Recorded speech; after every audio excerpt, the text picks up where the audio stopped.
Hi, fifth and sixth graders. So I was looking at the syllabus and noticed that for tomorrow there are no videos to watch, so you'll be happy about that.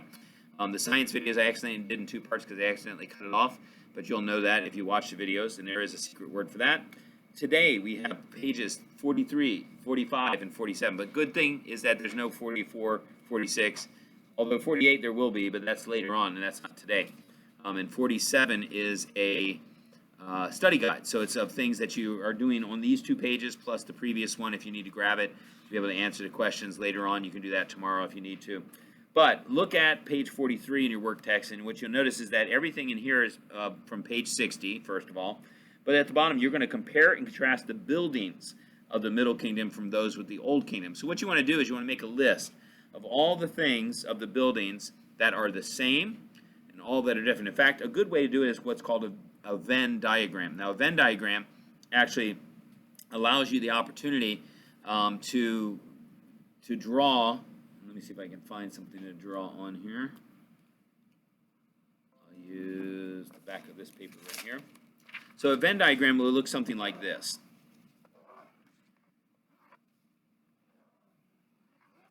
Okay, a Venn diagram of two overlapping circles. And so when you have the two overlapping circles, the things, so we're comparing the Middle Kingdom and the Old Kingdom. So we'll put middle on one side. I put it on the left, but you can put it on the right, doesn't matter, and the old on the other.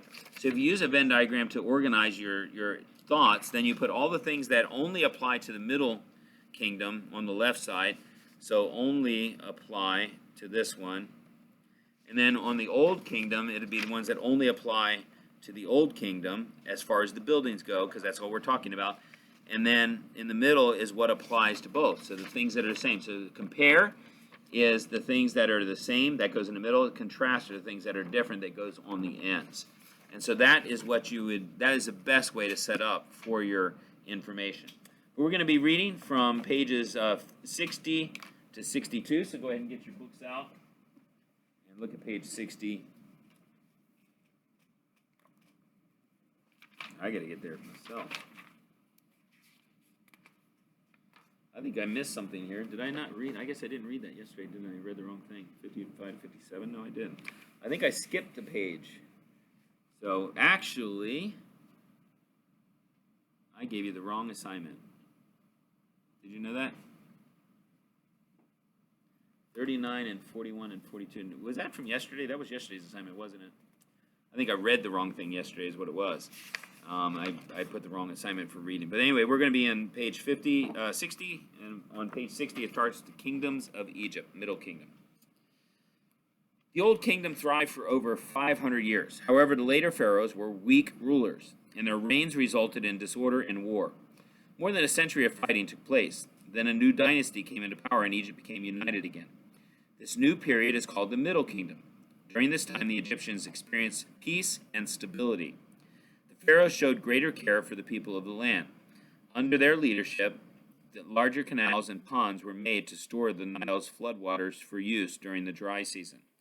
Egypt restored trade with its neighbors. The Egyptians built forts along the Nile River between the river's first and second cataracts. These forts helped control the trade routes. It was during this time that Joseph was brought to Egypt. Temples, pyramids, palaces, and other kingdoms were also constructed during the Middle Kingdom. The people decorated these buildings with sculptures and paintings similar to those of the Old Kingdom. However, the pyramids built during the Middle Kingdom were smaller and less grand than those of the Old Kingdom. Instead of using stone, builders used mud bricks.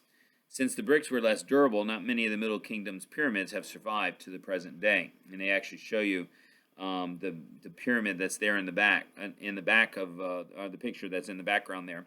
And you can see it's much different than the pyramids which we are used to seeing for Egypt. And then it says dating ancient events. The process of dating events in ancient history is complex. The dates given to ancient history are counted back from the time of Christ, but these dates are obviously not used prior to Christ. Historians must study ancient methods of dating and find an event that has been dated by both the ancient and the modern systems. For Egypt, there was a star that rose on the first day of the Egyptian year every 1,460 years. That's a long, every 1,460 years. Yeah, that's a long time to wait between the star. But Roman records reveal this happened in AD 139. Scholars can count backwards to know when this event occurred in ancient history. Since the Egyptians note that this event happened in year 7 of one pharaoh's reign or year 9 of another pharaoh's reign, scholars can connect ancient and modern dating systems that way. Figuring out biblical dates is similar. From genealogy and king lists, scholars determine the time between events. For example, historians know that Solomon began to build the temple in 967 BC. 1 Kings 6:1 says that there were 480 years from the year Israel left Egypt until Solomon began construction. Therefore, many scholars date the Exodus at 1446 BC. But even then, they cannot be sure because of the many factors in play when dating ancient events. So dates aren't perfect, is what they're saying for ancient history. All right, and so we go to the next page, and there you have a hippopotamus. Okay, the Hyksos, considered the hippopotamus to be sacred, and so we'll read about them a little bit. The peace of the Middle Kingdom did not last. The pharaohs neglected. This is the New Kingdom. And the pharaohs neglected the security of the borders and failed to keep the forts in good repair. A people group called the Hyksos gradually migrated into Egypt and eventually took over. The word Hyksos means foreign rulers. Historians believe these foreigners were from the Syria-Palestine area. The Hyksos ruled for about 150 years. From these people, the Egyptians learned to use weapons made of bronze and iron, as well as the horse-drawn two-wheeled chariot. An Egyptian named Ahmose eventually drove out the Hyksos. He created a protective buffer south of the Upper Kingdom to prevent further invasions. He also expanded the kingdom farther east. Ahmose made Egypt mightier than it had ever been. This set the stage for what is called the New Kingdom. Shortly after the New Kingdom was established, the Egyptians enslaved the Israelites. Some scholars think that the enslavement was in connection to the expulsion of the Hyksos. Both the Hyksos and the Israelites were from the region of Canaan and Syria, so the Egyptians may have been concerned about foreigners growing powerful and gaining control over Egypt again. Around this period, Moses, an Israelite child, was adopted by one of Pharaoh's daughters and raised in Pharaoh's household. Moses was taught to read and write. He studied history, arithmetic, and science. He learned all the wisdom of the Egyptians, but he knew he was an Israelite. At age 40, he killed an Egyptian who was beating an Israelite. At age 40, he killed an Egyptian who was beating an Israelite. When the murder became known, Moses had to flee to Midian. 40 years later, Moses returned with a command from God to Pharaoh to let the Israelites go. Pharaoh's refusal led to a series of 10 plagues. These plagues were so severe that Egypt's leaders counseled Pharaoh to let the Israelites go. Pharaoh finally agreed, but he changed his mind after the Israelites left. He chased them with an army and 600 chariots. Your secret word is chariots. So if you have that, write it down. Ella just caught it just in time. Lucky Ella, right? But the Lord protected the Israelites. He destroyed all of Pharaoh's armies in the waters of the Red Sea.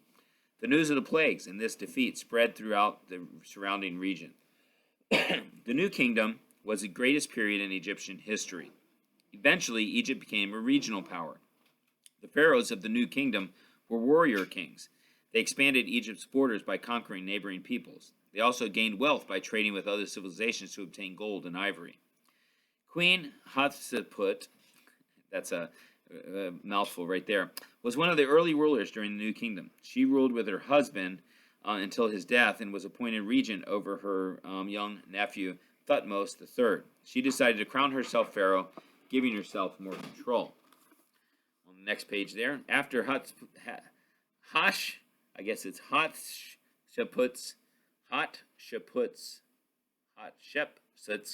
death, Thutmose III became the ruling pharaoh. He was the greatest Egyptian warrior king. He used chariots to invade Palestine and Syria. During his reign, the Egyptian empire stretched to the Euphrates River in the northeast. Not all pharaohs began ruling as adults. Tutankhamun was about 9 years old when he became pharaoh, also known as King Tut, by the way. You guys know that probably. He died when he was about 18 or 19 and was buried at Thebes in the Valley of the Kings. Tutankhamun is famous primarily for his tomb, which is described as one of the greatest archaeological discoveries of all time. The British archaeologist Howard Carter discovered the tomb in 1922. The tomb was found in very good condition. It contained thousands of artifacts and much wealth. Carter spent over 8 years cataloging all the statues, furniture, toys, pottery, and precious objects he found. Because of Tutankhamen's tomb, historians now have extensive information about how pharaohs of the New Kingdom lived and died. Ramesses II was one of the last pharaohs who kept the empire strong. He defeated the Hittites, the greatest enemy of Egypt at the time. Later, he signed a lasting peace treaty with the new Hittite king.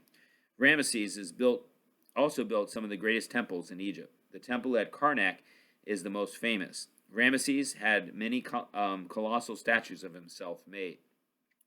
Ramesses II is also known as Ramesses the Great. When he died, he was buried in a beautiful tomb. Although grave robbers broke into his tomb, his mummy was not destroyed. In fact, his daddy wasn't destroyed. No, I'm just joking. His mummy was not destroyed. The mummy is currently in the Egyptian Museum in Cairo.